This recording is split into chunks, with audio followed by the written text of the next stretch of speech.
நமச்சிவாய வாழ்க, நாதந்தாள் வாழ்க, இமைப்பொழுதும் என் நெஞ்சில் நீங்காதான் தாழ் வாழ்க.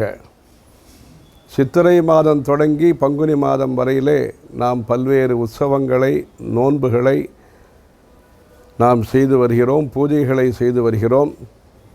மனிதனுடைய மனது தூய்மை பெறுவதற்கும், மனிதனுடைய மனது சஞ்சலமற்ற ஸ்திரமான பக்தியுடன் நாம் வாழ்வதற்கும், வாழ்விலே நாம் நல்ல பணிகளை சாதிப்பதற்கும் நமக்கு இறைவனுடைய அருள் பலத்தை அளிக்கிறது.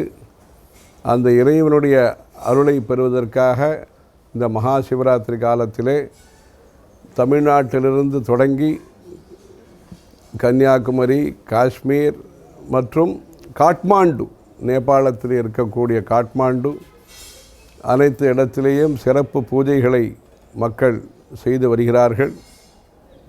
இன்றைய தினம் அந்த நாகர்கோவில் கன்னியாகுமரி பகுதியிலே சிவாலய ஓட்டம் என்று ஸ்ரீருத்ரத்திலே சொல்லப்பட்ட தாவத்யா என்கிற திஷ்டத்யோ தாவத்யா என்று ஓடி ஓடி சென்று கோவிலே பூஜை தரிசனம் செய்யக்கூடிய ஒரு சிவராத்திரி நிகழ்ச்சி நடைபெறுகிறது. இப்படி இந்த ஒவ்வொரு க்ஷேத்திரத்திலேயும் குறிப்பாக பஞ்சபூத ஸ்தலங்களிலே 4 பஞ்சபூத ஸ்தலங்கள் இடம்பெற்ற சிறந்த பிரதேசமாக நம்முடைய தமிழ்நாடு விளங்கி வருகிறது. இந்த பாடல் பெற்ற ஸ்தலங்கள் ஞானசம்பந்தர், மாணிக்க வாசகர், சுந்தரமூர்த்தி சுவாமிகள், திருநாவுக்கரசர், இப்படி